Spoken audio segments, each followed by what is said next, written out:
Welcome to KGH academy. This is Venkat, economy faculty.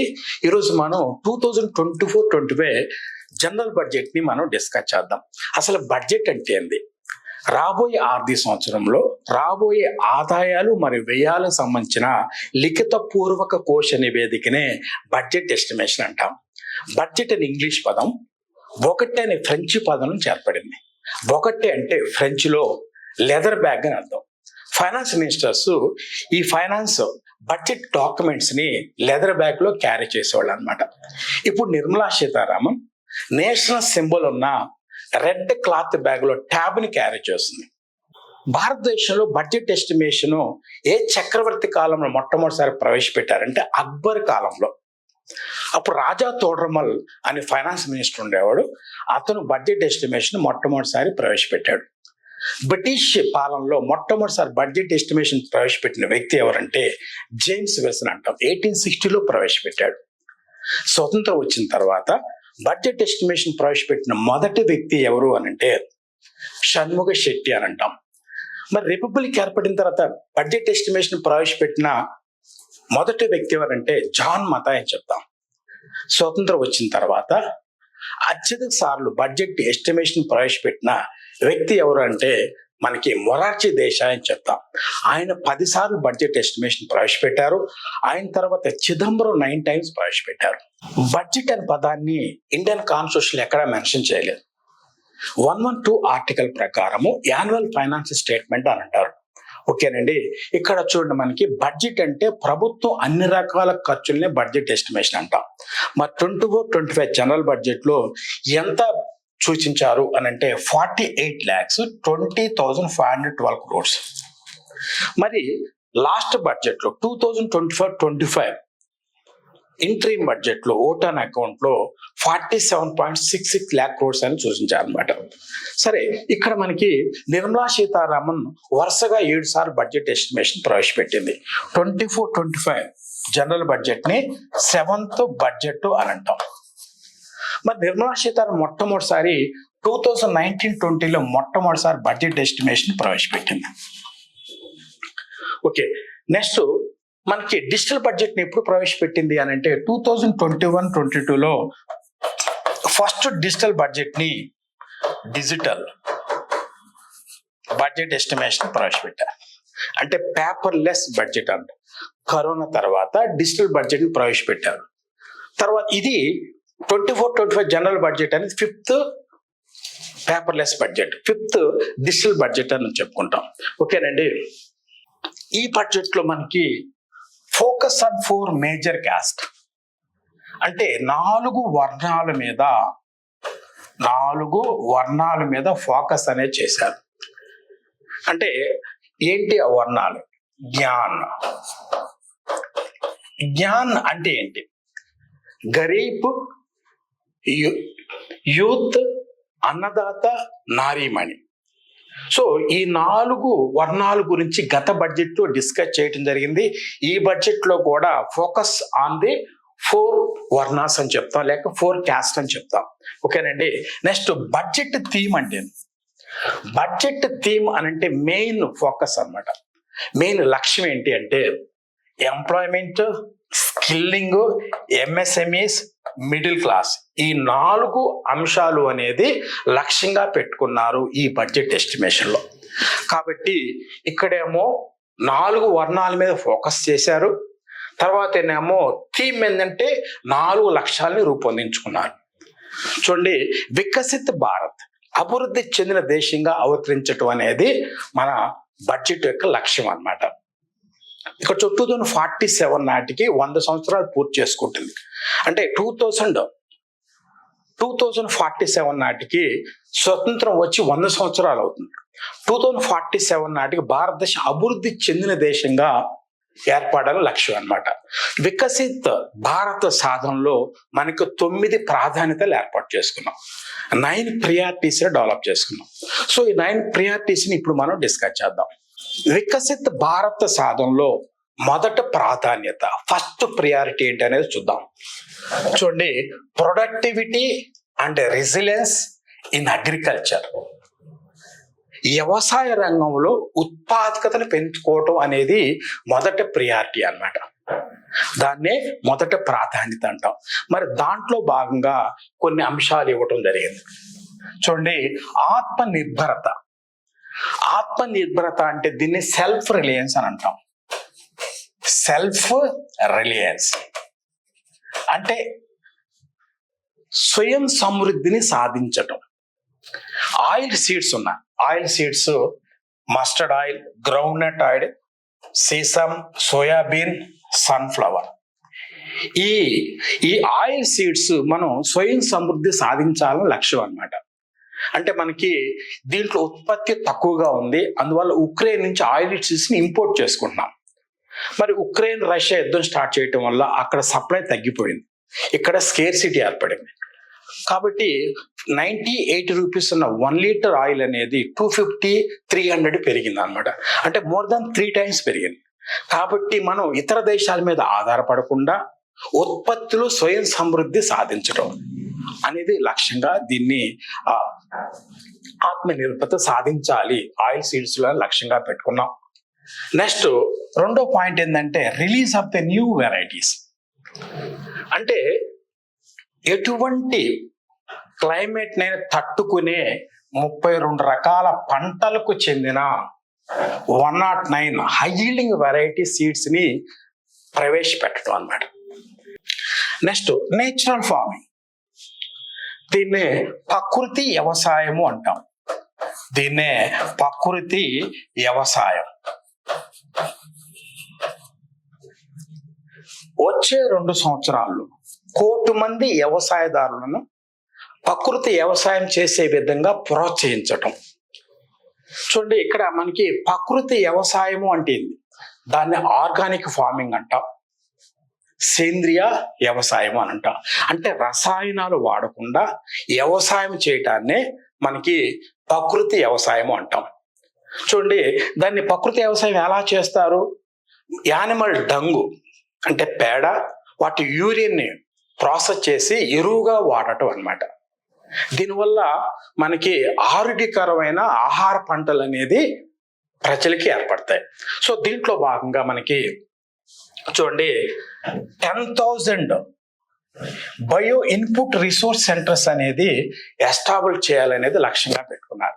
ఈ పేడని తర్వాతనేమో యూరిన్ ఆఫ్ ది యానిమల్స్ ని ప్రాసెస్ చేసి ఎరువుగా మార్చడం అన్నమాట. ఈ ఎరువుని వ్యవసాయదారులకు అందుబాటులో తీసుకురావటం, తద్వారా ప్రకృతి వ్యవసాయం అనేది ఏర్పడుతుంది అన్నమాట. ఓకే, దీని తర్వాత షింప్ ప్రొడక్షన్ అండ్ ఎక్స్పోర్ట్స్. ఎవరైతే మనకి చేపలు కానీ రొయ్యలను సాగు చేస్తారో ప్రాసెసింగ్ చేయటంలో, ఎక్స్పోర్ట్ చేయటంలో నాబార్డ్ అనేది ఆర్థిక సహాయం చేసే విధంగా ప్రభుత్వం చర్యలు తీసుకుంటుంది. దీని తర్వాత మనకి డిజిటల్ పబ్లిక్ ఇన్ఫ్రాస్ట్రక్చర్, దీన్నే డిపిఐ అంటాం. అంటే ఇక్కడ మనకి ఫార్మర్స్ తర్వాత దేర్ ల్యాండ్స్ వచ్చే 3 సంవత్సరాల్లో దీన్ని డిపిఐలోకి తీసుకురావటం అన్నమాట. మన నెక్స్ట్ డిజిటల్ క్రాప్ సర్వే 400 జిల్లాల్లో తీసుకురావటం, తర్వాత జాన్ సమర్థ బేస్డ్ కిసాన్ క్రెడిట్ కార్డ్స్ ని ఇష్యూ చేయటం అన్నమాట. వికసిత భారత సాధనలో రెండో ప్రాధాన్యత ఏంటి అనేది చూద్దాం. ఇక్కడ చూడండి, ఎంప్లాయ్మెంట్ అండ్ స్కిల్లింగ్ అనేది తెలియజేస్తుంది. PM package 3 schemes for employment linked initiatives అన్నమాట. మరి ఎన్ని స్కీమ్స్ ఉన్నాయి? 3 schemes ఉన్నాయి. Scheme A, scheme B, scheme 3 అని అంటాం. ఇక్కడ చూడండి, మనకి EPFO employment provident fund organisation లో రిజిస్టర్ అయినటువంటి కంపెనీస్ కానీ ఎంప్లాయీస్ కానీ సంబంధించిన స్కీమ్స్ అన్నమాట. ఇప్పుడు స్కీమ్ ఏ ఉంది, స్కీమ్ బి ఉంది, సి ఉంది. స్కీమ్ ఏలో ఏముంటుందంటే ఇది అన్ని రకాల కంపెనీస్ కి అప్లికబుల్ అవుతుంది.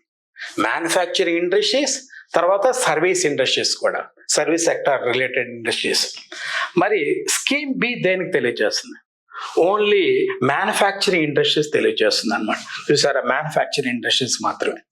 తర్వాత స్కీమ్స్ కి అనేది అన్ని రకాల కంపెనీస్ కి అప్లికబుల్ అవుతుంది. సో దీంట్లో ఓన్లీ ఎంప్లాయీ ఉంటుంది, ఎంప్లాయర్. ఈ ఎంప్లాయీ అని అంటే ఉద్యోగి అనమాట. ఎంప్లాయర్ అంటే యజమాని లేక ఎంటర్‌ప్రెన్యూర్ లేక ఓనర్ అంటాం. సపోజ్ మీరు ఒక కంపెనీలో జాబ్ చేస్తున్నారు, మీరు ఎంప్లాయీ అని అంటారు. చూసారా, దీన్ని ఎంప్లాయీ అని అంటాం. ఎంప్లాయీ ఎంప్లాయీ అని అంటాం. అలా కాకుండా యజమాని ఎంప్లాయర్ అంటాం. ఈ రెండు మనకి బాగా దగ్గరగా ఉంటాయి, కానీ రెండు వేరు అన్నమాట. ఇదేమో స్కీమ్ ఏ అనేది ఈ ఎంప్లాయీస్ కి పనికి వస్తుంది. మరి స్కీమ్ బి అనేది ఈ ఎంప్లాయీస్ కి ఎంప్లాయర్ కి అంటే యజమానికి నెక్స్ట్ ఎంప్లాయీకి కూడా ఉపయోగపడుతుంది. నెక్స్ట్ స్కీమ్ సి అనేది ఏం తెలియజేస్తుంది అంటే ఓన్లీ యజమానికి ఎంప్లాయర్కి మాత్రమే బెనిఫిట్ అవుతుంది. ఈ ఎంప్లాయీ జాయిన్ అయిన తర్వాత మొదటి నెలలో ప్రభుత్వం అనేది వీళ్ళకి మొదటి సంవత్సరంలో 15,000 రూపీస్ అనేది క్రెడిట్ చేస్తుంది. ఇది 3 ఇన్స్టాల్మెంట్స్ లో. ఇది ఎవరికి బెనిఫిట్? ఈ ఎంప్లాయీకి బెనిఫిట్ అన్నమాట. ఓకే, దీనివల్ల ఎంతమంది లబ్ధి పొందుతున్నారంటే 2.10 crores యూత్ కి ఇది బెనిఫిట్ అవుతుంది. నెక్స్ట్ స్కీమ్ బి తీసుకుందాం. దీంట్లో ఈ ఎంప్లాయర్ ఇద్దరు బెనిఫిట్ అవుతుంది. అంటే మొదట 4 సంవత్సరాలు ఎంప్లాయీ మరి ఎంప్లాయర్కి ఇద్దరికి ఇన్సెంటివ్స్ అనేసి ఏర్పాటు చేస్తారు. నెక్స్ట్ స్కీమ్ సి తీసుకుందాం. ఈ స్కీమ్ సిలో ఏంటంటే ఎంప్లాయర్ అంటే యజమానికి ఎంప్లాయీ తరపున ప్రతి నెల 3,000 రూపాయలు 2 సంవత్సరాల పాటు ఇస్తారన్నమాట. ఇది యజమానికి ఉపయోగం. ఇట్లా ఈ 3 స్కీమ్స్ అనేది తీసుకుని వచ్చారు. ఇది ఎంప్లాయ్మెంట్ ని డెవలప్ చేయడం కోసం ఇక్కడ కంపెనీ యజమాని దాంట్లో పనిచేసిన వ్యక్తికి కూడా ఉపయోగపడే విధంగా ఈ స్కీమ్స్ అనేది ఉన్నాయి. వికసిత భారత సాధనలో భాగంగా 3వ ప్రాధాన్యతని మనం డిస్కస్ చేద్దాం. అది ఏంటి అని అంటే inclusive human resources development and social justice, మానవ వనరుల అభివృద్ధి మరియు సామాజిక న్యాయం సాధించటం అన్నమాట. మరి దీంట్లో భాగంగా మనకి పూర్వోదయ తీసుకుందాం. దీంట్లో ఈ పూర్వోదయ అంటే development of the eastern states. చూడండి, development of eastern states, development of eastern states, development of eastern states అని అంటాం. చూడండి, ఇక్కడ మనకి ఈ 5 రాష్ట్రాలు అంటే బీహార్, జార్ఖండ్, వెస్ట్ బెంగాల్, ఒడిషా, ఆంధ్రప్రదేశ్, ఈ 5 రాష్ట్రాల్లో ఉన్న దేవాలయాలు కల్చర్ ని డెవలప్ చేయటం అనేది ఒక టార్గెట్ పెట్టుకున్నారు. అంటే ఈ ప్రాంతాల్లో అక్కడ మన కల్చర్ కానీ బాగా అభివృద్ధి ఉండేది. తర్వాత దాన్ని రివోక్ చేయటం అనమాట, పూర్వ వైభవం తీసుకురావటం అనమాట. సో నెక్స్ట్ వచ్చేసరికినేమో అమృత్సర్ కోల్కతా ఇండస్ట్రియల్ కారిడార్ ని డెవలప్ చేయటం. ఓకేనండి. నెక్స్ట్ వచ్చేసరికినేమో ఉమెన్ గర్ల్స్ సంబంధించిన స్కీమ్స్ కి 3 lakh crores అనేది అలాట్మెంట్ చేశారు. సో దీనివల్ల ఉమెన్ గర్ల్స్ కి ఎంత అలాట్మెంట్ చేశారు అని అంటే 3 lakhs అని చెప్తాం. The tribal people development, so దానికి సంబంధించిన ప్రోగ్రామ్ అంటే ట్రైబల్స్ సోషల్ ఎకనామికల్ గా డెవలప్ కావటానికి ఈ పథకాన్ని స్టార్ట్ చేశారు. అది ప్రధానమంత్రి జనజాతీయ ఉన్నత గ్రామ అభియాన్. సో ఈ పథకం వల్ల 63,000 విలేజ్ లో ఉన్న 5 crores ట్రైబల్ పీపుల్ కి బెనిఫిట్ అవుతుంది అనమాట. ఓకేనండి. నెక్స్ట్ వచ్చేసరికినేమో నార్త్ ఈస్టర్న్ స్టేట్స్ లో 100 ఇండియన్ పోస్ట్ పేమెంట్ బ్యాంక్స్ ని ఎస్టాబ్లిష్ చేస్తారు. దీనివల్ల బ్యాంకింగ్ యాక్టివిటీస్ అనేది బాగా పెరుగుతాయి అన్నమాట. తర్వాత ఆంధ్రప్రదేశ్ రీఆర్గనైజేషన్ యాక్ట్ అంటే మన ఈ బడ్జెట్ ఎస్టిమేషన్ లో ఆంధ్రప్రదేశ్ కి ఏమేమి కేటాయించారని చూద్దాం. 15,000 crores విల్ బి అరేంజ్డ్. అంటే అరేంజ్ చేయటం అంటే ఏంది? గ్రాంట్ కాదండి, ఇది అరేంజ్మెంట్. అరేంజ్మెంట్ అంటే వరల్డ్ బ్యాంక్ ద్వారా ఫైనాన్షియల్ అసిస్టెన్స్ అనేది ఆంధ్రప్రదేశ్కి ఇస్తారు. సో ఈ 15,000 crores అనేది ఆంధ్రప్రదేశ్ డెవలప్మెంట్కి ఉపయోగించుకుంటారు. అంటే రాజధాని నిర్మించడానికి కానీ వేరే వాటికి. తర్వాత ఏమో completion of the Polavaram irrigation project. Polavaram irrigation project ని డెవలప్ చేయటం, కంప్లీట్ చేయటం అనమాట. దీనివల్ల ఏమవుతుందంటే మనకి ఫుడ్ సెక్యూరిటీ అనేది ఏర్పడింది. డ్యామ్ కంప్లీట్ అయింది అనుకోండి, ఇరిగేషన్ డెవలప్ అయ్యి, ఇరిగేషన్ వల్ల అగ్రికల్చర్ డెవలప్ అయ్యి తర్వాత ఫుడ్ ప్రొడక్షన్ అనేది పెరుగుతుంది, ఫుడ్ సెక్యూరిటీ అనేది కూడా పెరుగుతుంది అన్నమాట. తర్వాత ఇక్కడ మనకి చూడండి, Visakhapatnam Chennai industrial corridor, Hyderabad Bengaluru industrial క్యారిడార్ను కూడా డెవలప్ చేయడానికి వీళ్ళు చర్యలు తీసుకుంటారు. వికసిత్ భారత సాధనలో భాగంగా 4వ ప్రాధాన్యతను మనం పరిశీలిద్దాం. ఇదేంటి అని అంటే మ్యానుఫ్యాక్చరింగ్ సర్వీసెస్. సో ఈ తయారీ రంగం, సేవా రంగం అభివృద్ధి పరచడం, దీంట్లో భాగంగా మనం చూద్దాం. Credit guarantee scheme for MSMEs in the manufacturing sector. తయారీ రంగంలో ఇది జీడిపిలో ఎంఎస్ఎంఈస్ అనేది జీడిపిలో కంట్రిబ్యూషన్ ఎక్కువగా ఉంటుంది, ఎక్స్పోర్ట్లో వాళ్ళ కంట్రిబ్యూషన్ ఎక్కువగా ఉంటుంది, ఎంప్లాయ్మెంట్లో కూడా ఎక్కువ కంట్రిబ్యూట్ ఉంటుంది. కాబట్టి క్రెడిట్ గ్యారంటీ అన్నమాట, ఖచ్చితంగా క్రెడిట్ అనేది ఏర్పాటు చేస్తుంది ఎంఎస్ఎంఈస్కి ప్రభుత్వం. Next new assessment model for MSME credit. అంటే ఏ ఎంఎస్ఎంఈకి లోన్ ఇవ్వాలి అలాంటి అంశాలు అనేది ఒక అసెస్మెంట్ని ఏర్పాటు చేసుకుంటారు. ఓకేనండి. దీని తర్వాత ముద్రా లోన్స్. ఈ ముద్రా లోన్స్ అంటే ఈ ముద్రా బ్యాంక్ ఉంది కదండి, ఈ బ్యాంక్ ఏం చేస్తుందంటే ఇది జనరల్ గా 3 రకాల రుణాలు అనేది ఇస్తుంది. శిశు, కిషోర్, నెక్స్ట్ తరుణ్. ఈ 3 రకాల రుణాలు అనేది పరిశ్రమలకు ఇస్తుంది. మరి శిశు అయితేనేమో 15,000 వరకు రుణాలను అందిస్తుంది ఎంఎస్ఎంఈస్కి. కిషోర్ అయితేనేమో ఇక్కడ 50,000 టు 5 lakhs వరకు రుణాలు అందిస్తుంది. తరుణ్ పేరున 5 lakhs నుంచి 10 lakhs వరకు రుణాలు అందిస్తాయి అన్నమాట. అయితే తరుణ్ కేటగిరీలో జనరల్ గా 5 to 10 lakhs, అయితే దీన్ని 20 lakhsకి పెంచారు అన్నమాట. 20 lakhs పెంచారు.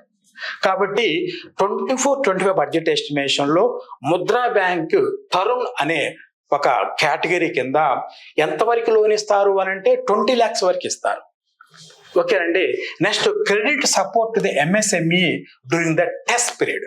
ట్రెస్ అంటే కంపెనీ అనేది ట్రెస్ లో ఉన్నప్పుడు, అంటే నష్టాలు వస్తున్నప్పుడు, మరి ఎంప్లాయీస్ శాలరీస్ పే చేయలేని పరిస్థితుల్లో ఉన్నప్పుడు ఈ కష్టకాలంలో క్రెడిట్ ఫెసిలిటీ అనేది ఏర్పాటు చేస్తుంది అన్నమాట. తర్వాత ఇంటర్న్షిప్ ఆపర్చునిటీస్.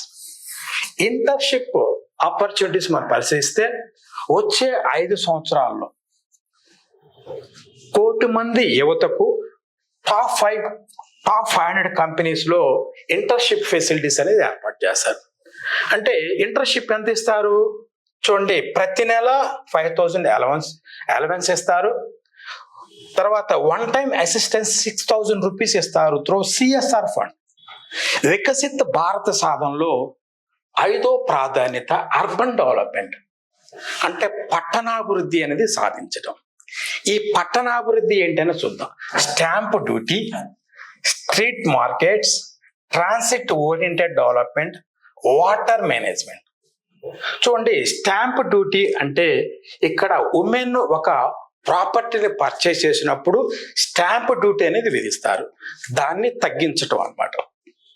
తర్వాత స్ట్రీట్ మార్కెట్ అంటే ఇక్కడ ప్రతి వారం సంతలు ఏర్పాటు చేయటం. స్ట్రీట్ ఫుడ్ అన్ని రకాల ఆహార పదార్థాలు దొరికే విధంగా వీక్లీ ఒక ప్రాంతంలో సంతను ఏర్పాటు చేసుకోవటం. నెక్స్ట్ వచ్చేసరికేమో ట్రాన్సిట్ ఓరియంటెడ్ డెవలప్మెంట్. 30 లక్షల జనాభా దాటిన 14 లార్జ్ సిటీస్ లో రవాణా సౌకర్యాలు ఏర్పాటు చేయటం. అంటే జనరల్ గా పెద్ద పెద్ద పట్టణాల్లో 30 లక్షలు దాటిన పట్టణాల్లో సమస్య ఎలా ఉంటుంది, ట్రాన్స్పోర్ట్. సో దాన్ని ట్రాన్స్పోర్ట్ ని ఎక్కువ, అంటే ట్రాన్స్పోర్ట్ సిస్టమ్ ని ఎన్లార్జ్ చేయటం అన్నమాట. తర్వాత ఏమో వాటర్ మేనేజ్మెంట్, అంటే promote the water supply, savage treatment and solid waste management. అంటే ఇప్పుడు చూడండి పట్టణాల్లో చూడండి సేవేజ్ సాలిడ్ మేనేజ్మెంట్ చేయటము, మరి పొల్యూటెడ్ వాటర్ని ప్యూరిఫికేషన్ చేసి వాటిని ఊరి చివర, పట్టణం చివర తరలించి ఆ నీటిని, అంటే ప్యూరిఫికేషన్ చేసిన నీటిని వ్యవసాయానికి ఉపయోగించటం. దీన్నే మనం వాటర్ మేనేజ్మెంట్ అని అంటాం. ఓకేనండి. వికసిత భారత సాధనలో భాగంగా 6వ ప్రాధాన్యత ఎనర్జీ సెక్యూరిటీ. ఫజిల్ ఫ్యూయల్ నుంచి నాన్ ఫజిల్ ఫ్యూయల్ కు ప్రమోట్ చేయటం అన్నమాట. మనకి ఫజిల్ ఫ్యూయల్ వల్ల ఏమవుతుందంటే క్లోరోఫ్లోరో కార్బన్ ఫామ్ అయ్యి ఎన్విరాన్మెంట్ డిస్టర్బ్ చేస్తుంది. తర్వాత దానివల్ల మనకి ఆరోగ్యం కూడా చెడిపోతుంది అన్నమాట. కాబట్టి వీళ్ళు దీన్ని ఏం చేస్తున్నారు, సోలార్ సిస్టమ్ ని ప్రమోట్ చేస్తున్నారు. ఇక్కడ మనకి ఈ ప్రోగ్రామ్ అనేది ఒకటి తీసుకొచ్చారు, పిఎం సూర్య ఘర్ ముఫ్తీ బిజ్లీ యోజన. ఈ ప్రోగ్రామ్ అంటే 1 crore హౌస్ హోల్డ్ అనేది ఫ్రీ ఎలక్ట్రిసిటీ ఏర్పాటు చేయడం. అంటే 1 crore హౌసెస్ మీద ఈ సోలార్ ప్యానల్స్ ని ఏర్పాటు చేస్తే దానివల్ల ప్రతి నెల 300 యూనిట్స్ అనేది ఎవ్రీ మంత్ వస్తుంది, ఫ్రీ ఎలక్ట్రిసిటీ అన్నమాట. అయితే 1 crore హౌస్ హోల్డ్స్ మీద సోలార్ ప్యానల్ పెట్టాలని టార్గెట్ పెట్టుకుంటే ఇప్పటి వరకు 1.28 crores అనేది రిజిస్ట్రేషన్ చేస్తున్నారు. అంటే టార్గెట్ అనేది దాటారు అన్నమాట. ఓకేనండి. వికసిత భారత సాధనలో 7th ప్రియారిటీ ఏంటి? 7th ప్రియారిటీ దీన్ని ఇన్ఫ్రాస్ట్రక్చర్ అంటాం. మౌలిక సదుపాయాల కల్పన అన్నమాట. మౌలిక సదుపాయాల కల్పనకి దీంట్లో ఈ బడ్జెట్ ఎస్టిమేషన్ ఏం చేశారో చూద్దాం. చూడండి, 11,11,000 crores అనేది అలాట్మెంట్ చేశారు. ఇది జీడిపిలో 3.4 అనేది తెలియజేస్తుంది అనమాట. నెక్స్ట్ 1.5 lakh crores అనేది వడ్డీ లేని రుణాలు రాష్ట్రాలకి ఇవ్వటం. వడ్డీ లేని రుణాలు, ఇట్లా వడ్డీ లేని రుణాలు, దీర్ఘకాలిక రుణాలు ఇవ్వటం ద్వారా రాష్ట్ర ఆర్థిక వ్యవస్థ అనేది డెవలప్ కావడానికి అవకాశం ఉంటుంది. నెక్స్ట్ వచ్చేసరికినేమో 25,000 రూరల్ హ్యాబిటెంట్స్ కి కనెక్టివిటీ, వెదర్ కనెక్టివిటీని ఏర్పాటు చేయటము. ఇది PMGSY ప్రోగ్రామ్ ద్వారా. ఇన్ఫ్రాస్ట్రక్చర్ లో భాగంగా టూరిజం అన్నమాట. ఈ టూరిజం అనేది దేశానికి చాలా ముఖ్యమైనది. ఇది మరి టూరిజం డెవలప్మెంట్ లో భాగంగా విశ్వనాథ్ టెంపుల్ క్యారిడార్ తరహాలో మనకి విష్ణుపాద్ టెంపుల్ క్యారిడార్, మహాబోధిని టెంపుల్ క్యారిడార్ డెవలప్ చేయటం. ఓకేనండి. నెక్స్ట్ రాజ్గిర్ దీన్ని రాజగృహ అంటారు. ఇది మగధ రాజ్యానికి ఇది క్యాపిటల్ గా ఉండేది. ఓకేనండి. ఇది బీహార్ రాష్ట్రంలో నలంద డిస్టిక్ లో రాజగృహ లేక రాజ్గిర్ అనే ఒక సిటీ ఉంది అన్నమాట. ఇది హిస్టారికల్ చాలా ఇంపార్టెంట్. దీన్ని సిటీ ఆఫ్ ది కింగ్స్ అని కూడా అంటారు. మహాజనపదాలు ఉన్నాయి, వాటిలో ముఖ్యమైనది ఏది అని అంటే మగధ అంటారు. దానికి ఇది క్యాపిటల్ అన్నమాట. సో దాంట్లో మనకి హిందూయిజం, బుద్ధిజము, జైనిజం అనేది కల్చరల్ యాక్టివిటీస్ బాగుంటాయి. సో ఈ 3 సంబంధించిన కల్చరల్ యాక్టివిటీస్ ని పెంపొందించడం. నెక్స్ట్ వచ్చి నలంద యూనివర్సిటీని డెవలప్ చేయడం. మరి గుప్తాస్ కాలం నలంద యూనివర్సిటీని ఏర్పాటు చేశారు. అది మనకి హిస్టారికల్ గా చూసుకుంటే చాలా పురాతనమైనటువంటి మనకి యూనివర్సిటీ. ఇది నలంద డిస్టిక్, బీహార్ లో నలంద డిస్టిక్ లో రాజగిర్ అనే ఒక పట్టణంలో ఒక సిటీలో ఉంది అన్నమాట. సో ఆ యూనివర్సిటీని డెవలప్ చేసుకోవటం. తర్వాత వచ్చేసరికి ఒడిస్సా డెవలప్ చేయడం. అంటే ఎట్లా, ఒరిస్సాలో ఉన్న బ్యూటీస్ కానీ, టెంపుల్స్ కానీ, మాన్యుమెంట్స్, తర్వాత wild life sanctuaries, natural landscape and beaches ని డెవలప్ చేయటం. అంటే ఒరిస్సా మొత్తం అందంగా తయారు చేయటం అన్నమాట. అక్కడ ఉన్న బీచ్లను కానీ, అక్కడ ఉన్నటువంటి నేచురల్ ల్యాండ్స్కేప్స్ కానీ డెవలప్ చేయటం. దాని ద్వారా టూరిజం డెవలప్ కావడానికి అవకాశం ఉంటుంది. వికసిత భారత సాధనలో భాగంగా 8వ ప్రాధాన్యతని మనం డిస్కస్ చేద్దాం. అది ఏంటంటే ఇన్నోవేషన్, రీసెర్చ్ అండ్ డెవలప్మెంట్.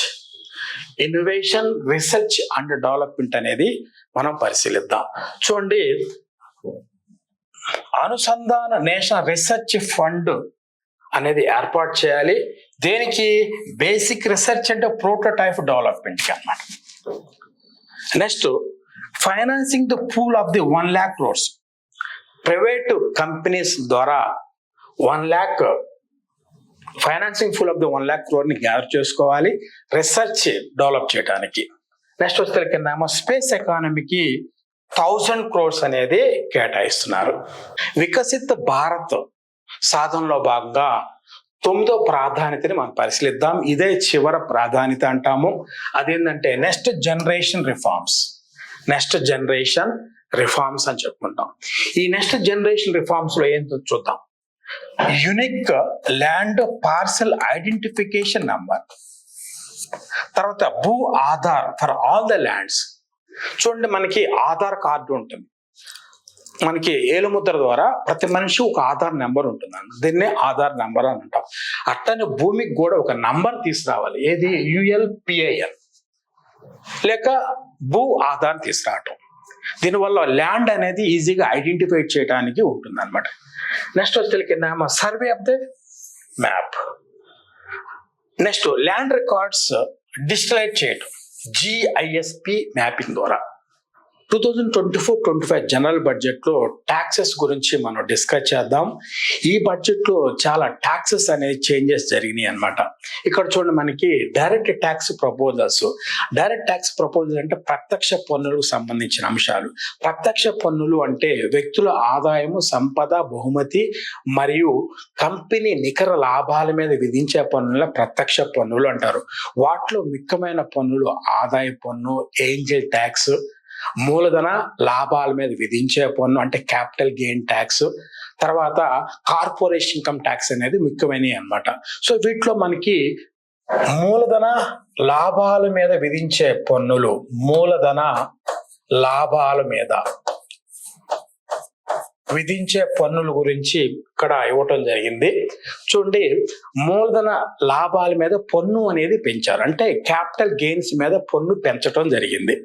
అంటే స్టాక్ మార్కెట్ లో పెట్టిన పెట్టుబడుల మీద ఆదాయం వస్తే దాని మీద ప్రభుత్వం అనేది మూలధన పన్ను విధిస్తుంది, దాన్ని క్యాపిటల్ గెయిన్ ట్యాక్స్ అని అంటారు. ఇది ఆదాయ పన్నులో భాగంగా ఉంటుంది. చూడండి, ఇన్కమ్ ట్యాక్స్.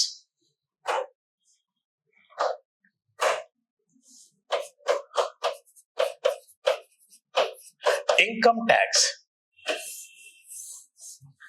ఇన్కమ్ ట్యాక్స్ అంటే వ్యక్తి ఆదాయం మీద విధించే పన్ను ఇన్కమ్ ట్యాక్స్. దీంట్లో ఏమేమి భాగాలు ఉంటాయని తెలుసుకుంటే మనకి capital gain tax, Angel tax అనే వాటి గురించి కూడా మనం అర్థం చేసుకోవచ్చు.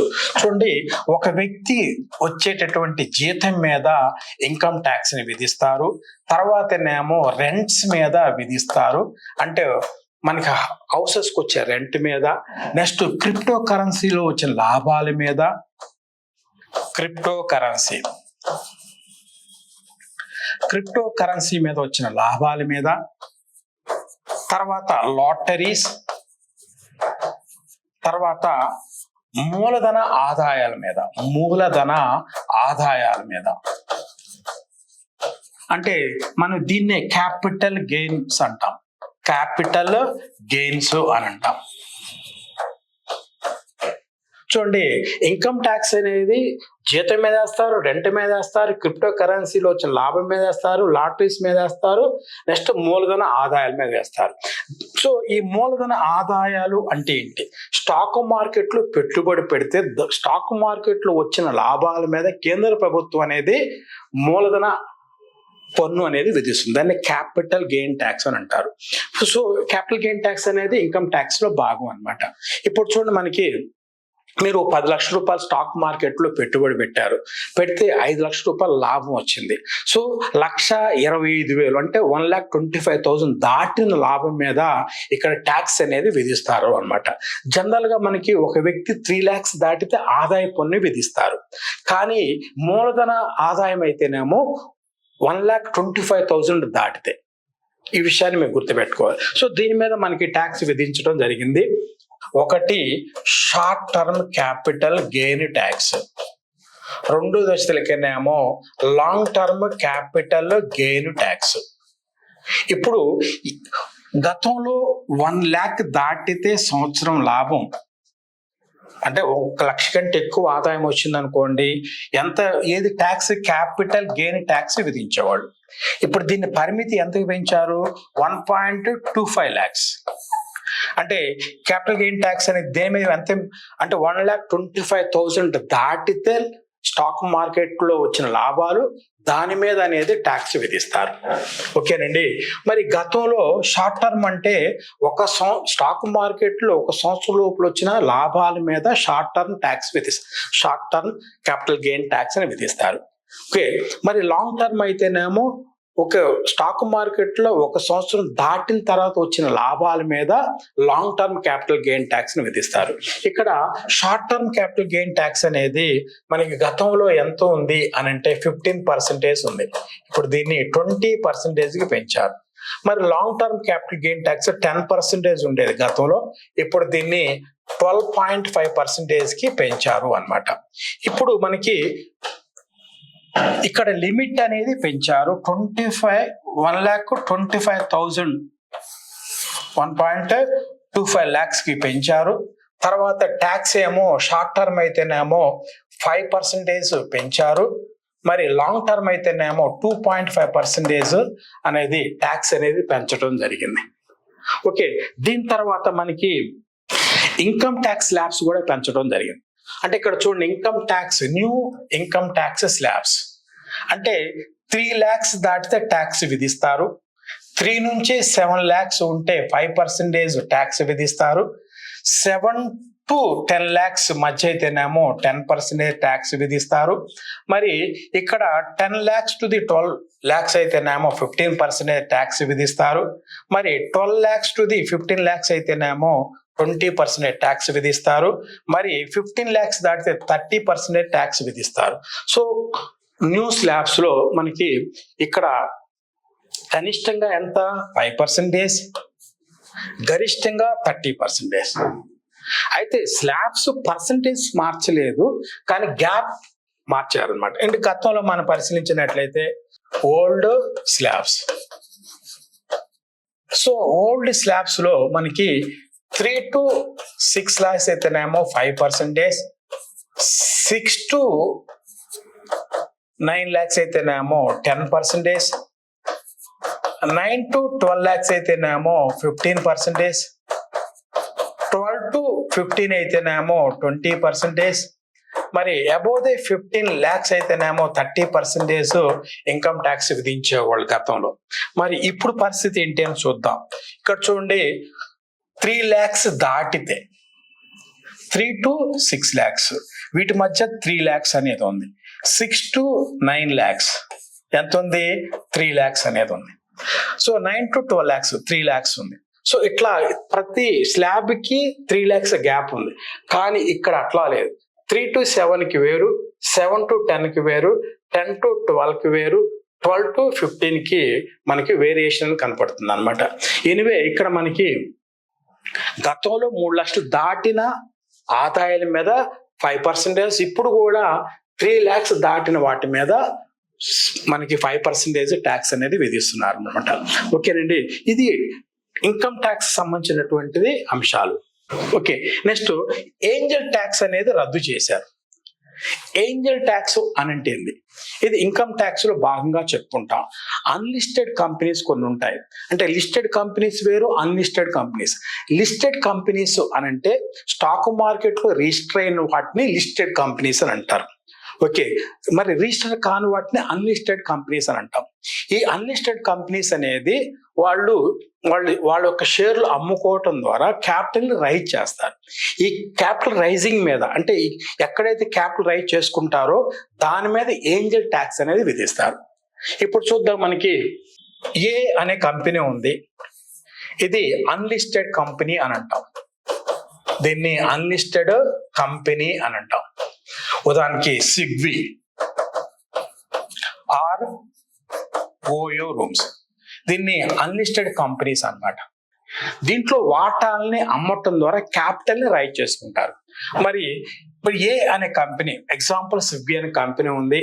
ఒక 50 crores అనేది క్యాపిటల్ ని రైజ్ చేసుకోవాలనుకున్నారు. మరి ఎంతమంది ఇన్వెస్టర్స్ ముందుకు వస్తారు అని అంటే ఒక 5 ఇన్వెస్టర్స్ ముందుకు వచ్చారు అనుకుందాం. మరి వీళ్ళందరూ కలిసి 50 crores అనేది ఏ అనే కంపెనీలో ఇన్వెస్ట్మెంట్ చేస్తారు. ఈ 50 crores మీద ఏంజిల్ ట్యాక్స్ అనేది విధిస్తారు అన్నమాట. ఏంజిల్ అనంటే బిగ్ ఇన్వెస్టర్స్ ని ఏంజిల్ ట్యాక్స్ అంటాం. సో 24-25 బడ్జెట్ ఎస్టిమేషన్ లో ఏంజిల్ ట్యాక్స్ అనేది రద్దు చేయడం జరిగింది. ఏంజిల్ ట్యాక్స్ ని మొట్టమొదటిసారి 2012 లో మన ప్రణబ్ ముఖర్జీ ఫైనాన్స్ మినిస్టర్ గా ఉన్నప్పుడు ప్రవేశపెట్టారు. 24-25 బడ్జెట్ ఎస్టిమేషన్ లో దీన్ని రద్దు చేయడం జరిగింది. తర్వాత కార్పొరేషన్ ఇన్కమ్ ట్యాక్స్, ఈ కార్పొరేషన్ ఇన్కమ్ ట్యాక్స్ అంటే కంపెనీ నికర లాభాల మీద కేంద్ర ప్రభుత్వం విధించే పన్నుల్ని మనం కార్పొరేషన్ ఇన్కమ్ ట్యాక్స్ అంటాం. మనకి స్వదేశీ కంపెనీల మీద 30 నుంచి 35 వరకు విధిస్తారు. విదేశీ కంపెనీల మీద 40% కార్పొరేషన్ ఇన్కమ్ ట్యాక్స్ విధిస్తారు. అయితే దీన్ని 40% నుంచి కార్పొరేషన్ ఇన్కమ్ ట్యాక్స్ అనేది ఫారిన్ కంపెనీస్ మీద 40% నుంచి 35%కి తగ్గించడం అనేది జరిగింది అన్నమాట. సో కార్పొరేషన్ ఇన్కమ్ ట్యాక్స్ ఎంత తగ్గించారు? 5% తగ్గించారు. కాబట్టి ఇక్కడ మనకి కొంత ఇన్కమ్ ట్యాక్స్ లో కొంత చేంజ్ జరిగింది. అంటే 3 to 7 lakhs, గతంలో 3 to 6 lakhs మీద 5% విధించేవాళ్ళు. తర్వాత ఏమో ఏంజల్ ట్యాక్స్ రద్దు చేశారు. మూడోది corporation income tax on the foreign companies మీద తగ్గించారు అని చెప్పుకుంటాం. Next custom duties. Custom duties అంటే పరోక్ష పన్ను అన్నమాట. ఎగుమతులు దిగుమతుల మీద విధించే వాటినే కస్టమ్ డ్యూటీ అంటాం. ఈ బడ్జెట్ లో నిర్మలా సీతారామన్ కస్టమ్ డ్యూటీ అనేది కొన్ని వస్తువుల మీద తగ్గించడం జరిగింది. వాటిని మనం పరిశీలిద్దాం. చూడండి, ఇక్కడ changes in the custom duty ఎవరైతే బెనిఫిట్ అవుతారో ఇక్కడ తెలుస్తుంది. ఓకేనండి, ఇక్కడ మనకి 3 క్యాన్సర్ మెడిసిన్స్ మీద కస్టమ్ డ్యూటీ అనేది ఫుల్ గా ఎగ్జంప్షన్ ఇచ్చారు. అది ఎవరికి బెనిఫిట్? వాళ్ళు అఫోర్డబుల్ మెడిసిన్, ఎవరైతే క్యాన్సర్ తో సఫర్ అవుతున్నారో, ఎవరైతే క్యాన్సర్ మెడిసిన్స్ మీద ఎక్కువ ఖర్చు పెడతారో వారికి ఇది బెనిఫిట్ అవుతుంది అనమాట. Next BCD, reduce the BCD, basic custom duty అనేది మొబైల్ ఫోన్స్ మీద వాటికి సంబంధించిన ఛార్జెస్ మీద 15% తగ్గించారు. దీనివల్ల మొబైల్ ఫోన్స్ యొక్క ధర అనేది తగ్గుతుంది అన్నమాట. తర్వాత ఏమో మనకి కస్టమ్ డ్యూటీ అనేది గోల్డ్ మీద, సిల్వర్ మీద, ప్లాటినం మీద తగ్గించడం జరిగింది. గోల్డ్ సిల్వర్ మీద 6% తగ్గించారు. ప్లాటినం అయితే 6.4% తగ్గించారు. దీనివల్ల డొమెస్టిక్ వాల్యూ ఎడిషన్ జరుగుతుంది. అంటే మనకి వెండి, బంగారము, ప్లాటినం ధరలు తగ్గుతాయి. ఎప్పుడైతే బడ్జెట్ లో కస్టమ్ డ్యూటీ తగ్గించిందో నెక్స్ట్ డే బంగారు ధరలు తగ్గటం అనేది జరిగింది అనమాట. తర్వాత సో బేసిక్ కస్టమ్ డ్యూటీ అనేది తగ్గించారు. Shrimp, fish feed 5% తగ్గించాడు. రొయ్యలు, దానికి మళ్ళీ ఫిష్ ఫీడ్ మీద 5% తగ్గించడం జరిగింది. చూడండి, కరెంట్ అకౌంట్ డెఫిసిట్ అనేది తగ్గుతూ ఉంది. అంటే వస్తువులు ఎగుమతులు దిగుమతులు అనేది కరెంట్ అకౌంట్ కిందకు వస్తాయి. మన భారతదేశంలో కరెంట్ అకౌంట్ డెఫిసిట్ అనేది ఏర్పడింది. చూడండి, కరెంట్ అకౌంట్ డెఫిసిట్ అంటే ఎగుమతుల కంటే దిగుమతులు ఎక్కువగా ఉంటే కరెంట్ అకౌంట్ డెఫిసిట్ అనేది ఏర్పడుతుంది. మన భారతదేశంలో కరెంట్ అకౌంట్ డెఫిసిట్ ఏర్పడడానికి ప్రధాన కారణం ఏంటంటే క్రూడ్ ఆయిల్ అని చెప్పుకుంటాం. ఈ క్రూడ్ ఆయిల్ అనేది ఎక్కువగా దిగుమతి చేయటం వల్ల మనకి కరెంట్ అకౌంట్ డెఫిసిట్ ఏర్పడుతుంది. ఇది ఆర్థిక వ్యవస్థకి మంచిది కాదనమాట. అయితే దీన్ని క్రమంగా తగ్గుతూ వచ్చింది అన్నమాట. ఓకేనండి. నెక్స్ట్ వృద్ధి రేటు అనేది కూడా పెరుగుతుంది. వృద్ధి రేటు అనేది ఇక్కడ చూద్దాం. వృద్ధి రేటు, దీన్నే మనం గ్రోత్ రేటు అని అంటాం. ఓకే, మనకి గ్రోత్ రేటు ఎట్లా ఉందని చూద్దాం. అంటే జీడిపిలో పెరిగితే వృద్ధి రేటు పెరిగినట్టు, జీడిపి తగ్గితే వృద్ధి రేటు తగ్గినట్టు అంటాం. మరి కరోనా టైంలో జీడిపి తగ్గింది అంటే నెగటివ్ గ్రోత్ రేట్ వచ్చింది. మరి ఇక్కడ మనకి 2022-23లో వృద్ధి రేటు ఎంత ఉందో చూద్దాం. 7%. 2023-24లో 8.2%. 2024-25లో అంచనాలు 6.5 to 7% మధ్య ఉండొచ్చు అని చెప్తున్నారు. ఇక్కడ చూడండి, ప్రస్తుత వృద్ధి రేటు ఎంత అంటే 8.2 అని చెప్పుకుంటాం. మరి రాబోయే ఆర్థిక సంవత్సరంలో వృద్ధి రేటు తగ్గుతుందని చెప్పారు. ఎందుకంటే 6.5 to 7% మధ్యలో ఉంటుంది అన్నారు. ఎందుకు అనంటే మన ఉక్రెయిన్ రష్యా యుద్ధం జరుగుతుంది. తర్వాతనేమో ఇక్కడ ఇజ్రాయెల్ పాలస్తీన్ యుద్ధం జరుగుతుంది. అంతర్జాతీయ వ్యాపారం సరిగా లేదు. తర్వాతనేమో ద్రవ్యోల్బణం కూడా కొద్దిగా ఎక్కువగా ఉంది. ఈ కారణాల వల్ల వృద్ధి రేటు తగ్గడానికి అవకాశం నిర్మలా సీతారామన్ తెలియజేశారు అన్నమాట. ఇక్కడ చూడండి, ఎంపీఏ ఇండెక్స్ కూడా ఎక్స్పాన్షన్ అనేది మనకి ఎక్కువ మంచిగా నార్మల్ గా ఉంది. Next NPA, non performing assets. So ఇది కమర్షియల్ బ్యాంక్స్ రుణాలు ఇస్తాయి. వాళ్ళు 90 డేస్లో రుణం చెల్లించకపోతే ఎన్పిఏగా ప్రకటిస్తారు అనమాట. ఈఎంఐ చెల్లించకపోయినా రుణం ఎగ్గొట్టినా దాన్ని ఎన్పిఏ. సో ఎన్పిఏ ఎక్కువగా ఉంటే ఆర్థిక వ్యవస్థకి మంచిది కాదు. దీంట్లో భాగంగా ఎన్పిఏ అనేది తగ్గుతూ వస్తుంది. ఎన్పిఏ అనేది తగ్గుతూ వస్తుంది అన్నమాట. నెక్స్ట్ ఫిస్కల్ డెఫిసిట్ అని అంటాం. దీన్నే కోశ లోటు అని అంటాం. దీన్నే కోశ లోటు అని అంటాం. అంటే ఆదాయం కంటే ఖర్చు ఎక్కువగా ఉంటే మనకి కోశ లోటు ఏర్పడుతుంది. ఓకేనండి. సో మనకి ఆ కోశలోటు ఎక్కువగా ఉంటే మంచిది కాదు ఆర్థిక వ్యవస్థకి. ఎందుకంటే కోశలోటు పెరిగింది అంటే ఖర్చు పెరిగింది. ఖర్చు పెరిగిందంటే ఏం చేయాలి? ఎక్కువ రుణాలు సేకరించాలి. ఎక్కువ రుణాలు సేకరిస్తే వడ్డీ చెల్లింపులు పెరుగుతాయి. ఇది మంచిది కాదు. ఓకేనండి. సో అందువల్ల మనకి ఇక్కడ క్రమంగా తగ్గుతూ వచ్చింది. మరి లాస్ట్ ఇయర్ వచ్చేసరికి 6.4, మరి ప్రస్తుతం అయితే 5.6, మరి ఫ్యూచర్లో 2024-25 ఆర్థిక సంవత్సరంలో మనకి గ్రోత్ మనకి ఫిస్కల్ డెఫిసిట్ అనేది కోశ లోటు అనేది 4.9% అనేది ఏర్పడుతుందని చెప్పారన్నమాట. ఓకేనండి. టైమింగ్ ఇన్ఫ్లేషన్ అంటే ద్రవ్యోల్బణం నియంత్రించటం. ద్రవ్యోల్బణం అంటే నిరంతర ధరల పెరుగుదల మరియు ద్రవ్య విలువ తగ్గటాన్ని ద్రవ్యోల్బణం అంటాం. జనరల్ గా ద్రవ్యోల్బణం ఎంతలో ఉంటే మంచిది అంటే 3 to 5% అనేది డిజైరబుల్ ఇన్ఫ్లేషన్ గా చెప్పుకుంటాం. 5 కంటే దాటితే ఇన్ఫ్లేషన్ పెరిగినట్టు. సో 3 కంటే తగ్గితే డిప్లేషన్ పెరిగినట్టు. అంటే డిప్లేషన్ అంటే ప్రతి ద్రవ్యోల్బణం అంటాం. ద్రవ్యోల్బణం ప్రతి ద్రవ్యం రెండూ మంచిది కాదు. అయితే మనం ఇక్కడ ఆరోగ్యకరమైన ద్రవ్యోల్బణంలోనే ఉన్నాం. గతంలో 6.2 ఉంటే ఇప్పుడు 5.5 ఉంది. తర్వాత 6.7 పెరిగింది. ఇప్పుడు మళ్ళీ నార్మల్ కండిషన్స్కి వచ్చింది అనమాట. సో ద్రవ్యోల్బణం ఎక్కువ పెరిగితే ఆర్థిక అసమానతలు దేశంలో పడతాయి. కాబట్టి ప్రభుత్వ బాధ్యత ఏంటంటే ద్రవ్యోల్బణం తగ్గించడం అనేది ప్రధాన లక్ష్యంగా ఉంటుంది. రూపీ కమ్స్ ఫ్రమ్, రూపాయి ఎక్కడి నుంచి వస్తుంది? రూపాయి ఎక్కడి నుంచి అంటే income to the government. So ప్రభుత్వానికి రకరకాల మనకి revenue receipts, capital receipts. Revenue రాబడి మూలధన రాబడి నుంచి వచ్చిన దాన్నే మనం ప్రభుత్వ ఆదాయము అని అంటాం. సో దాంట్లో దేని నుంచి ఎంతంత శాతం వస్తుంది అనేది మనం చూద్దాం. ఇక్కడ చూడండి, borrowing the and other liabilities 27% కనపడుతుంది. అంటే కోశలోటు పెరిగితే మనం రుణాలు ఎక్కువ సేకరిస్తాం. రుణాల సేకరణ అనేది మూలధన రాబడిలో భాగంగా కనపడతా ఉంటాయి. సో మనకు వచ్చే ఆదాయంలో ఎక్కువగా దేంట్లో చూపిస్తున్నా బారోయింగ్ అండ్ అదర్ లయబిలిటీ 27% అనమాట. ఓకేనండి. దాని తర్వాత ఇన్కమ్ ట్యాక్స్ 19%, నెక్స్ట్ జిఎస్టీ అనేది 18%, కార్పొరేషన్ ఇన్కమ్ ట్యాక్స్ అనేది 17%, union excise duties 5%, custom duties 4%, non tax revenue 9%. General గా పన్ను ఆదాయం అనేది పన్నేతర ఆదాయం కంటే ఎక్కువగా ఉంటుంది. ఓకేనండి. సో మనకి భారతదేశంలో ఏ పన్ను నుంచి ఎక్కువ ఆదాయం వస్తుందంటే ప్రత్యక్ష పన్నుల నుంచి ఎక్కువ ఆదాయం వస్తుంది. మోర్ దాన్ 50% అనేది ఏ కంపెనీ దేని నుంచి వస్తుంది అంటే ప్రత్యక్ష పన్ను నుంచి వస్తుంది. మరి డిసెండింగ్ ఆర్డర్.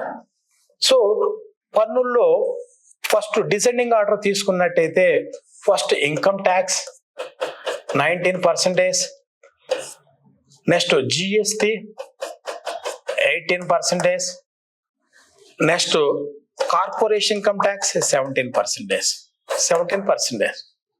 సో ప్రస్తుతం ఏ పన్ను నుంచి ఎక్కువ ఆదాయం వస్తుందంటే మనం ఇన్కమ్ ట్యాక్స్ అని చెప్తాం.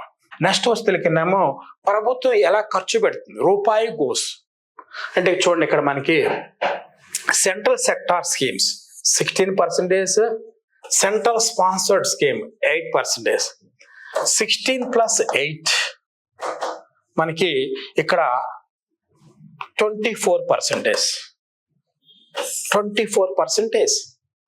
సో మొత్తం మీద పన్నులు అంటే మనకి ఇక్కడ పథకాల కిందే 24% ఖర్చు అవుతుంది. తర్వాత ఇంట్రెస్ట్ పేమెంట్స్ తీసుకుందాం, 19%కి వెళ్తుంది. తర్వాత state share taxes and duties అంటే 15th ఫైనాన్స్ కమిషన్ రాష్ట్రాలకి 41%, జమ్మూ అండ్ కాశ్మీర్కి 1% కేటాయించాలన్నారు. కాబట్టి రాష్ట్రాలకు వచ్చేటటువంటి షేరు అనేది 21% వెళ్తుంది అనమాట. Okay. So next pension 4%, subsidies 6%, defence 8%. So కాబట్టి మనకి ఎక్కువగా ఇంట్రెస్ట్ పేమెంట్ 19% కనబడుతుంది. అంటే కోశలోటు పెరిగిందంటే రుణాలు సేకరణ అనేది పెరుగుతుంది. రుణాలు సేకరణ పెరిగినాయి అంటే వడ్డీ చెల్లింపు అనేది పెరుగుతుంది అన్నమాట. సో ఇది మనకి పరిస్థితి. Expenditure of the major items, ఏ మంత్రిత్వ శాఖకి మనకి నిధులు కేటాయించాలని చూద్దాం. డిఫెన్స్కి అత్యధికంగా కేటాయింపులు 4,54,773 crores. Okay, rural development 2,65,808 crores. Agriculture and allied activities 1,51,851 crores. Home affairs 1,50,000 crores. Education 1,25,000 crores. IT and telecommunication 1,16,342 crores. Health 89,287 crores. Energy 68,769. Social welfare 56,501 crores. Next, commercial industries, commerce and industries 47,559. So భారతదేశము గత బడ్జెట్లో ఇప్పుడు బడ్జెట్లో వరుసగా ఏ మంత్రిత్వ శాఖ ఎక్కువ ఖర్చు పెడుతుంది అని అంటే అది డిఫెన్స్ అని చెప్పుకుంటాం. మనకి 1974లో ఇందిరాగాంధీ ప్రభుత్వం పోఖ్రాన్ టెస్ట్ చేశారు.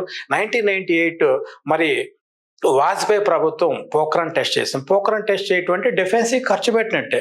అంటే దేశానికి రక్షణ తర్వాత ఇవేది. ఇప్పుడు చూడు, మనకి ఉక్రెయిన్ రష్యా అటాక్ చేసి ఉక్రెయిన్ గందరగోళం. ఒకప్పుడు ప్రశాంతంగా ఉన్న ఉక్రెయిన్ ఇప్పుడు అక్కడ జనాలు ఎవరో లేరు అనమాట. అంతా వేరే వేరే దేశాలకు పారిపోయారు. అక్కడ మొత్తం గందరగోళంగా ఉంది. అంటే దేశానికి రక్షణ అనేది చాలా ముఖ్యం. అందుకని ప్రపంచంలో అగ్రదేశాలు, పెద్ద దేశాలు ఎక్కువ డిఫెన్స్గా ఖర్చు పెడుతూ ఉంటాయి. ఇక్కడ చూడండి, allocation of the major schemes. దీంట్లో Mahatma Gandhi national rural employment guarantee agency అన్నమాట. ఇది ప్రభుత్వ అతి పెద్ద పథకం అని చెప్తాం. సో అత్యధిక కేటాయింపు ఈ పథకానికి చేసేది 86,000 crores. చూడండి, ఇది 2005లో ఈ చట్టానికి అంటే national rural employment guarantee scheme అనేది చట్టబద్ధత తీసుకొని వచ్చారు. 2006లో దీన్ని మొట్టమొదటిసారి దీన్ని స్టార్ట్ చేశారు. తర్వాత 2009లో national rural employment guarantee scheme ని Mahatma Gandhi national rural employment guarantee scheme గా మార్చారు అన్నమాట. సో కాబట్టి చట్టబద్ధత కలిగినటువంటి ప్రభుత్వ పథకం ఏదంటే Mahatma Gandhi national rural employment guarantee scheme అని అంటాము. అత్యధిక కేటాయింపులు ఏ పథకానికి కేటాయించారంటే Mahatma Gandhi national rural employment guarantee scheme అని చెప్పుకుంటాం. ఓకేనండి. సో ఏషియాలో ఇండియాలో అతిపెద్ద పథకం అని చెప్పుకుంటాం అనమాట. తర్వాత రీసెర్చ్ డెవలప్మెంట్ ప్రాజెక్ట్స్ కి 1,200 crores. న్యూక్లియర్ పవర్ ప్రాజెక్ట్స్ కి 2,208 crores. PLI ఫార్మాస్యూటికల్ ఇండస్ట్రీ అంటే 2,143 crores. Next, development of semi conductors and display manufacturing 6,903 crores. మరి సోలార్ పవర్ కి అయితేనేమో 10,000 crores. డైరెక్ట్ బెనిఫిట్ ట్రాన్స్ఫర్ ఎల్పిజికి అయితేనే 1,500 crores. The lines of the credit under idea scheme కి అయితేనేమో 3,849 crores. సరే, anyway Mahatma గాంధీకి ఎక్కువ కేటాయింపులు కనపడుతున్నాయి. తర్వాత research and development projects just only లో 1,200 crores కేటాయింపు అనేది జరుగుతుంది. ఇక్కడ చూడండి, receipts, revenue receipts, capital receipts. Revenue receipts అంటే tax revenue, non tax revenue అంటాం. సో ఈ రెండింటిని కలిపితే ట్యాక్స్ రెవెన్యూ అన్నమాట. సో దీంట్లో మనకి ట్యాక్స్ రెవెన్యూ రిసిప్ట్స్ అనేది పెరుగుతూ ఉన్నాయి. 31.3 lakh crores అనేది రెవెన్యూ రిసిప్ట్స్ వచ్చినాయి. దీంట్లో పన్ను ట్యాక్స్ రెవెన్యూ ఎక్కువగా ఉంటుంది నాన్ ట్యాక్స్ రెవెన్యూ కంటే. నెక్స్ట్, క్యాపిటల్ రిసిప్ట్స్ అంటే ఏంది?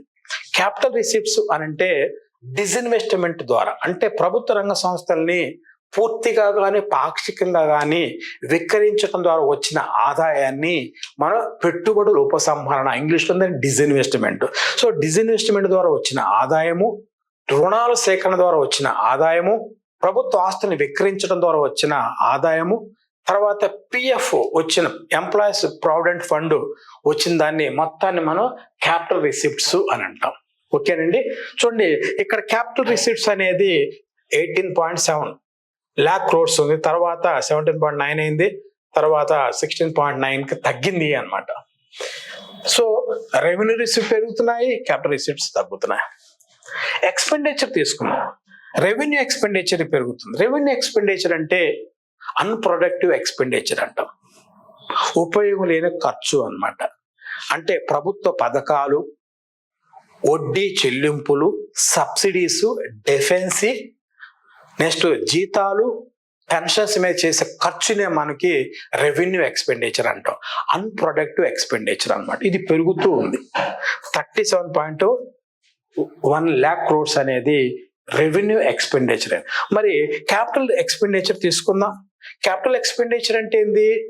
దేశానికి సంపదను సృష్టించే వాటిపై పెట్టే పెట్టుబడులనే క్యాపిటల్ ఎక్స్పెండిచర్ అంటాం.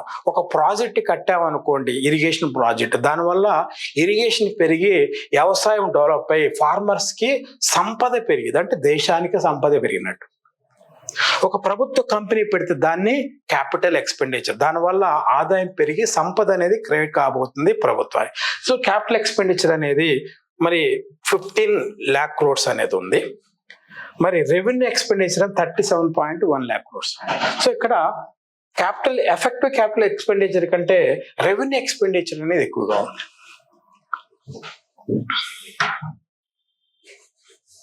చూడండి, డెఫిసిట్స్, లోటులు అన్నమాట. ఈ లోట్ల గురించి మనం డిస్కస్ చేద్దాం. జనరల్ గా మనకి బడ్జెట్ ఎస్టిమేషన్ లో focus on the 4 వర్ణాస్, budget theme, వికసిత భారత్ సాధించడానికి 9 ప్రాధాన్యతలు ఏర్పాటు చేసుకున్నారు. అది ఒక సెక్షన్, దాని గురించి డిస్కస్ చేయటము. ఇది రెండోది అన్నమాట, డెఫిసిట్స్, లోట్లు. అంటే ఆదాయం కంటే ఖర్చు ఎక్కువగా ఉందనుకోండి, లోటు అనేది ఏర్పడుతుంది. ఇక్కడ మనకి రెవెన్యూ డెఫిసిట్, రెవెన్యూ లోటు, ఇదేమో కోశ లోటు, ఇదేమో ప్రాథమిక లోటు అని అంటాం.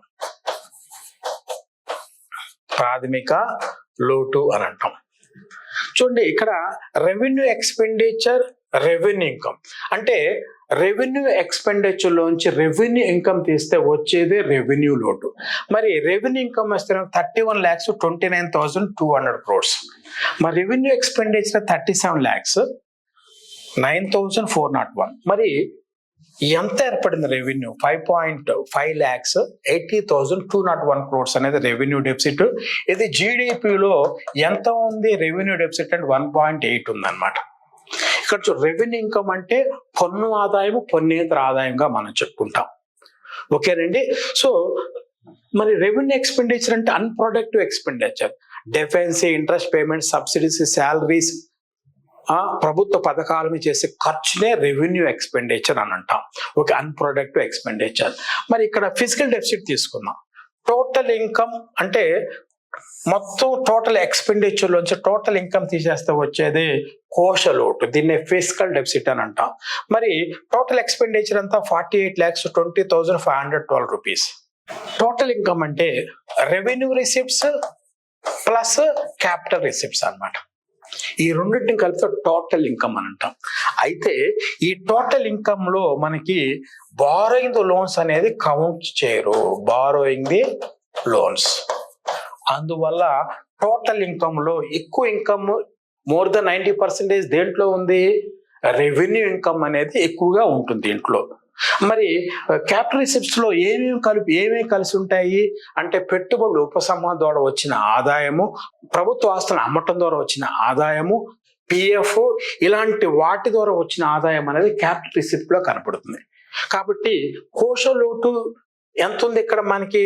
16,13,312 crores. ఇది జీడిపిలో ఎంత ఉంది? 4.9%. 4.9% మనం ఎక్స్పెక్ట్ చేస్తున్నాం. కాబట్టి ఎగ్జామ్ కోశ లోటు అనే అంశంలో మనకి క్యాపిటల్ రిసిప్ట్స్ లో ఏది భాగంగా ఉండదంటే బారోయింగ్ ది లోన్స్ అనేది భాగంగా ఉండదు. నెక్స్ట్ చూసినకేమో ప్రాథమిక లోటు. దీన్ని ఫిజికల్ డెఫిసిట్ లో నుంచి ఇంట్రెస్ట్ పేమెంట్స్ తీసేస్తే వచ్చేదే మనకి ప్రాథమిక లోటు ఇది 1.4% అనేది మనం చెప్పుకుంటాం. ఓకేనండి. చూడండి ఇక్కడ మనకి interest payment 11,62,940 crores interest payment. మరి ఫిజికల్ డెఫిసిట్ ఎంత ఉంది? 16,13,312. మొత్తం మీద ప్రాథమిక లోటు ఎంత వచ్చింది? 4,50,372 అన్నమాట. Physical deficit greater than revenue deficit greater than the primary deficit. ఇది చాలా ఇంపార్టెంట్.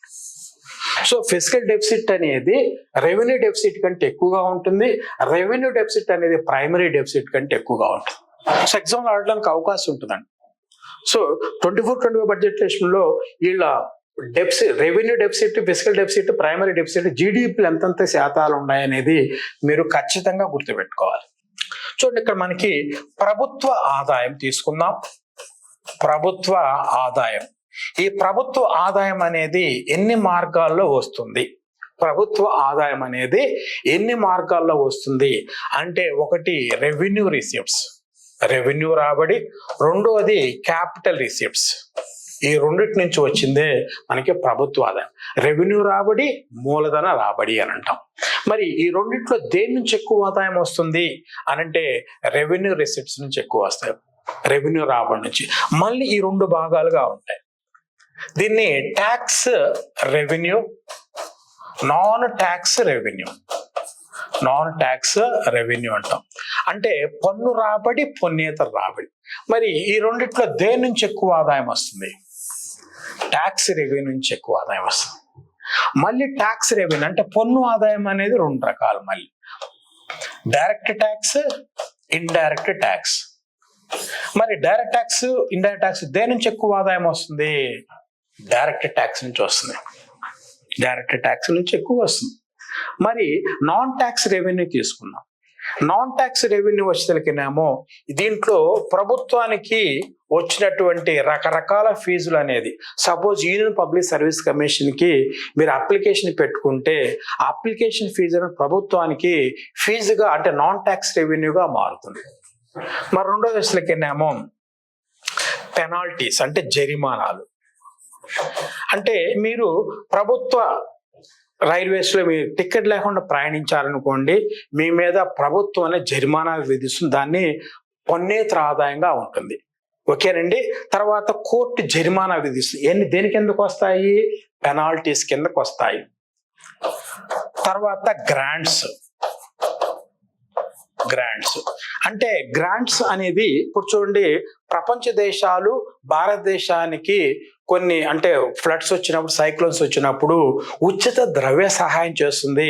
అది వచ్చేసరికినేమో నాన్ ట్యాక్స్ రెవెన్యూ కిందకు వస్తుంది. నాన్ పేమెంట్ అంటే తిరిగి చెల్లించిన అవసరం లేదు. తర్వాత డివిడెండ్స్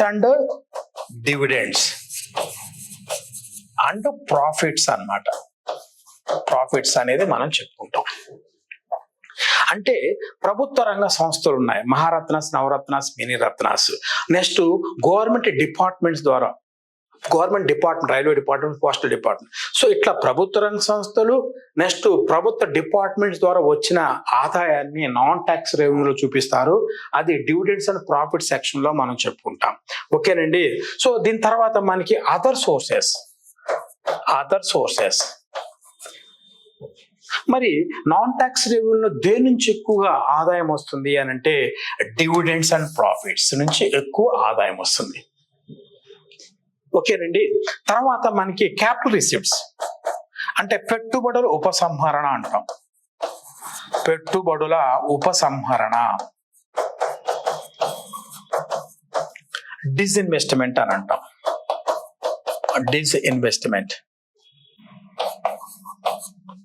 అంటే ప్రభుత్వ రంగ సంస్థలను పూర్తిగా కానీ పాక్షికంగా కానీ, నెక్స్ట్ బారోయింగ్ ద లోన్స్, రుణాలు సేకరించటం అన్నమాట. బారోయింగ్ లోన్స్, రుణాలు సేకరించటం. స్వదేశీ విదేశీ రుణాలు అనేది క్యాపిటల్ రిసిప్ట్స్ లో కనబడతాయి. నెక్స్ట్ తర్వాత పిఎఫ్, ఎంప్లాయీస్ పిఎఫ్. తర్వాత ప్రభుత్వ ఆస్తులను అమ్మటం ద్వారా, గవర్నమెంట్ ప్రాపర్టీస్ అమ్మటం ద్వారా వచ్చిన ఆదాయాన్ని మనకి క్యాపిటల్ రిసిప్ట్స్ అంటే మూలధన రాబడిలో భాగంగా చెప్పుకుంటాం. అయితే మనకి క్యాపిటల్ రిసిప్ట్స్ ఈ క్యాపిటల్ రిసిప్ట్స్ లో దేని నుంచి ఎక్కువ ఆదాయం వస్తుంది అని అంటే బారోయింగ్ ద లోన్స్ నుంచి ఎక్కువ ఆదాయం వస్తుంది. మనకి భారతదేశంలో డిసెండింగ్ ఆర్డర్ చెప్పండి పన్నులు అని అంటే ఇన్కమ్ ట్యాక్స్, జిఎస్టి, తర్వాత కార్పొరేషన్ ఇన్కమ్ ట్యాక్స్ అనేది ఆర్డర్గా చెప్పుకుంటాం. ఓకే, ఇప్పటి వరకు 24-25 బడ్జెట్ ఎస్టిమేషన్ లో మనకి focus on 4 వర్ణాస్, budget theme, Viksit Bharat సాధించడానికి 9 ప్రాధాన్యతల్ని డిస్కస్ చేసుకున్నాము. తర్వాతనేమో మనకి లోట్ల గురించి డిస్కస్ చేసాము, ట్యాక్స్ ప్రపోజల్స్ గురించి డిస్కస్ చేసాము. Thank you very much.